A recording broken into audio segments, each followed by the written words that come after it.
What is going on, guys? KC checking in with a Digimon 1.5 deck profile. Now today I'm going to be covering Red Omni in the 1.5 format. This deck is insanely powerful, extremely consistent, and incredibly versatile in 1.5, and I'm going to tell you a bit about this deck and what it does so well. Jumping right in with the Digi-Eggs of this deck. Digimon at 4 is the best Digi-Egg that we currently have in red. Its inherited effect on your turn while there are 5 or more cards in your opponent's trash, this Digimon gets 1k DP.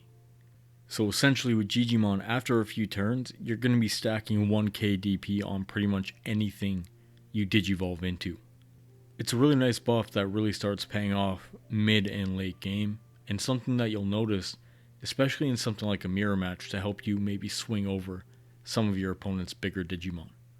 The other Digi-Egg that I run is Augumon, so its inherited effect similar to Digimon in the sense that it gives a 1k buff, but your Digimon has to have 4 Digivolution cards to get that 1k DP. With Augumon, you could run different babies in this deck if you wanted to. I feel like Augumon is kind of the next best thing to run in this deck if you just want that standard 1k boost, because you're going to be Digivolving a lot with this deck, and you're going to be building quite a bit with this deck. So having Augumon provide that extra 1k boost onto those Digimon can always help out late game. Next up with the rookies, I'm running 6 vanilla, so I run 4 Monodramon, standard 2-cost rookie, 3k DP, great for enabling plays to starve your opponent with memory, or if you just want to start going wide on the board, it's a really good card for that. I include 4 copies of it. You can pretty much run any standard 2-cost in this deck if you want to. I just think Mono is probably the best one. The other one that I run 2 copies of is Augumon. Now, not a lot of people run this card, but I tend to like it for a few reasons. So one, it's a 2 play cost. It's going to be 4k DP. So generally speaking, when you're over a Digimon, a lot of the times this Augumon is going to be a 5k rookie, which is actually pretty nice if you do want to get a bit aggro with it. So it has a 2 play cost and then the 1 Digivolve cost. Now the 1 Digivolve cost, you may look at that as a negative, and yeah, there are going to be certain situations where it may be the only rookie in your hand and you're kind of forced to go into it to get a draw out of it, but it still ends up starving your opponent of memory if you do need to actually use the 1 cost and put your opponent at 1 or something of that sort. But most of the time with this Augumon, if you do want to get aggressive and you want to swing with it, if it hits another rookie in your opponent's security, it's surviving that battle 9 times out of 10, I'd say. So this is what I like running. You could run the standard 2-cost Biomon if you want. I just like playing this Augumon. It has some good use, and I do like the 4k DP. As for the rookies with inherited effects, I play 4 of the starter deck Augumon. So the inherited on him, again, your turn, this Digimon gets 1k DP. So it stacks well with Augumon, stacks well with Digimon. You just start stacking up DP on your Digimon as you continue to climb up the ladder to your big Digimon. Nothing special here outside of that. 3 play cost, 0 Digivolve cost, and 2k DP. I also play 2 copies of Gilmon and 2 copies of Biomon. Now Gilmon, same effect as Digimon. So while there are 5 or more cards in your opponent's trash, this Digimon gets 1k DP as an inherited effect. So again, just continue stacking well with GG and Koro, etc. 3 cost, 0 Digivolve, 3k DP. And then the Biomon, 3 cost, 0 Digivolve, 2k DP. On deletion, if it's your turn, gain 1 memory. So originally I was actually playing 4 copies of the Biomon and none of the Gilmon, but I didn't find myself getting enough value out of the Biomon with that on deletion effect. So I ended up splitting it down the middle, playing 2 and 2. If I find that on deletion effect is going to be more useful for me in the future, I might bump that card back up to 4. But for the time being, I actually do like having the Gilmon to just, again, stack up that DP. Your Digimon are going to be pretty huge and swing over almost anything in the meta currently. Moving on to the champions, I play 4 Dark Tyrannomon, one of the MVPs of the deck. 6 play cost, 1 Digivolve cost. He's 6k DP, so you can trade him for blockers, but more often than not, you're actually swinging over any standard blocker. Any other level 4 blocker, you're pretty much getting over with him, because you're going to get a buff from Gilmon or Digimon or Augumon, etc.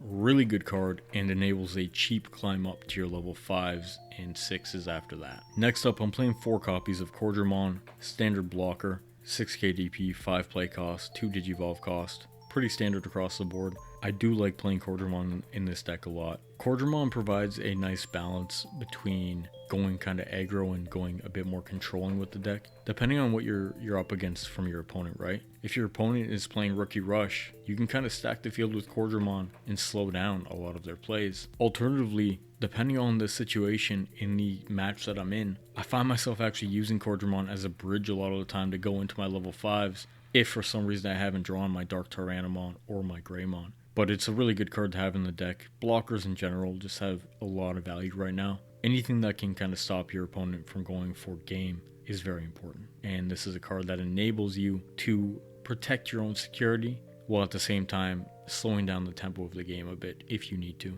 And the last level 4 that I play is Greymon from the starter deck. So I play 3 copies of this. It gives an inherited security attack +1.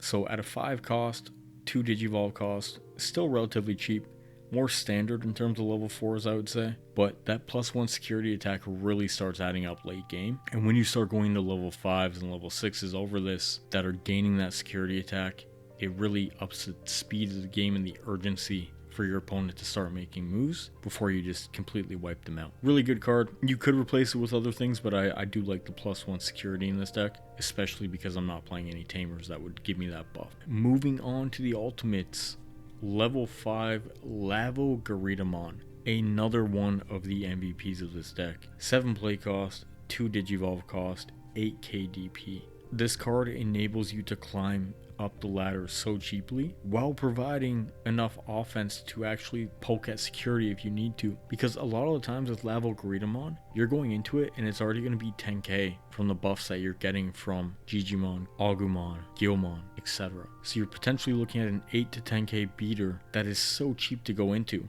There's a lot of times where I can go into this and follow it up with a strong level 6 play immediately after, or I can go into this for a 2 cost and starve my opponent of memory on their turn. It is a really good card and a must-have at 4 of in this deck. Next up, Groundramon, very similar to Lavo Gardevoir, except it has 2k less DP and 2 less of a play cost. So Groundramon, if you are kind of stuck and you need to slam something to enable you to climb later on, it's a pretty good card for that. Lavo Gardevoir outclasses it in my opinion, but I still like having the extra Groundramons in this deck because again, I'm looking to get value out of these cards and climb and build up to my bigger Digimon. And the last ultimate I play is 2 copies of Skull Greymon. 7 play cost, 3 Digivolve cost, 7k DP. Cost wise and DP wise it's nothing special, but the on-play effect of deleting one of your opponent's Digimon with blocker can end up winning you a lot of games, or just slowing down your opponent's plays so much. It's just another form of removal in this deck that also gives you a body on the board. Really good card. You could replace it with other things, but I like the way it feels in the deck, and I do like having the option of going into something like that to take out a blocker if I really need to. Now, for the Megas, I'm playing 2 Volcanic Dramons, 10k DP. The big thing with Volcanic, it's an 11 play cost, so you can get it off on any turn, essentially. Its security attacks +1, but then on play delete all of your opponent Digimon with 4k DP or less. Volcanic is an amazing card. It was great in 1.0. It might have lost some of its value moving into 1.5 as there are more rookies that are 5k or above now, but Volcanic still holds a lot of value, especially if your opponent is trying to go a bit more aggro and go wide on you. You can still wipe out a lot of their board, and then next turn you're swinging for that extra security, which puts a lot of pressure on them. It also enables you to go Volcanic right into an Omnimon, which is again just a great play with this deck. You can put the pressure on them, wipe a lot of their board out, and then the turn after you can follow that up with an Omnimon. Really good card, great destruction. Security attack +1 is always nice. 2 copies of it. I might actually bump that up to 3, to be honest. Moving on, I play 3 copies of Phoenixmon, typical vanilla level 6, 10 play cost, 2 Digivolve cost, 12k DP. This card actually ends up being 14k a lot of the time because of the rookies and the babies. So again, you have a 14k beater that over the Dark Tyranno and Lavo Garita combo has cost you 5 memory total to go into. So you can poke at security with 14k, or you can use it to enable an Omnimon play. If I have a Lavo Greymon out already, and my opponent then leaves me with 2 memory for the turn, I can Phoenix and Omni in the same turn, which is incredible value out of the card. So Phoenix is great as a 3 of. It provides such a clean, easy climb, and then you're getting tons of value out of the card itself. Continuing with the level 6s, 3 copies of Blitz Greymon. This card might be the MVP of the entire deck. It's a 4 Digivolve cost over black or red. Obviously in this version of the deck I'm playing strictly red. Blitz has 12k DP, so again that's another card that's likely going to be 14k DP when you get it out. When Digivolving, trigger D-Digivolve 2 on one of your opponent's Digimon, which means you can trash the top 2 cards on top of any of their Digimon, provided it doesn't get down to a level 3 before you trash that second card. The reason Blitz is so important to this deck is because of how demoralizing it can be to an opponent. So again, this deck, it really likes to build up, but with good value, right? So the Dark Tyranno Lavo Garita combo is 3 memory total. A lot of the times you're going to be leaving your opponent with 1, maybe 2 memory if they're lucky. So sometimes it may take them 3, 4, 5 turns just to build up to a level 6 themselves, and then you hit them with Blitz. So all that hard work that they've done the last few turns just to build up around the low memory that you're leaving them, Blitz undoes all of that. The card is incredibly demoralizing to your opponent. And then he's just a big body on the field with those buffs. He swings over a lot of cards. Your opponent will get punished for trying to block this card because of the piercing. And it also enables you to follow up the Blitz with an Omnimon. A lot of the times I'm going to Blitz to end my turn. My opponent does not have a response to it because they have to try and rebuild their field. And then next turn I'm going to hit them with an Omni anyways. So it's one of those cards that when your opponent sees it, and when they see it numerous times during the same game, it completely takes them out of the game.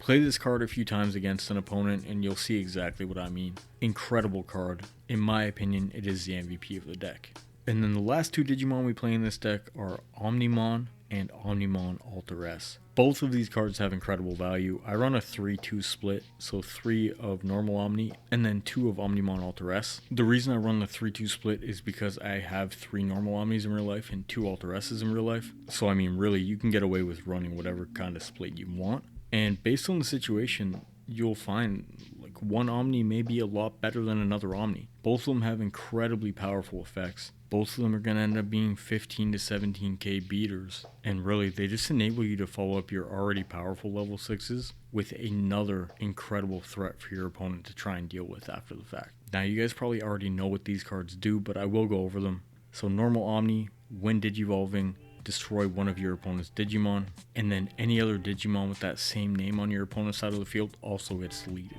And then when attacking, this card can unsuspend itself by returning a level 6 back to your hand from its Digivolution sources. So a lot of the time you're going to get crazy value out of this because you're going to be returning a Blitz or a Volcanic or a Phoenixmon back to your hand that you can then use again later in the match if you need to. And then Alter S, when Digivolving, trigger D-Digivolve 1 on all of your opponent's Digimon, and then anything with less than 5k DP after that just gets deleted. And same thing when attacking, you can make this one unblockable for the turn by returning one of those level 6s back to your hand. So again, you're just getting so much value out of these cards. And these 2 are really the ultimate slap in the face for your opponent after everything else that you've done to them throughout the match. They're already going to be frustrated because of cards like Volcanic and because of Blitz, and then you hit them with an Omnimon after the fact, and it's just incredible advantage for you and extremely powerful cards to have in the deck. I round this deck off by playing 4 copies of Gaia Force, 8 play cost,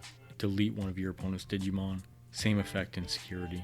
Maybe the best option card in the game currently. Makes sense to run 4 of it. But overall, I've had a lot of fun playing with this deck. It's really versatile in the way that it plays. It draws very consistently. It's extremely potent. And then just all the control features of the deck and the destruction that you have within this deck makes it amazing to play with and easily one of the best decks in 1.5, if not the best deck in 1.5. But let me know what you guys think. Thanks for checking out the video and stay tuned for more content like this in the future.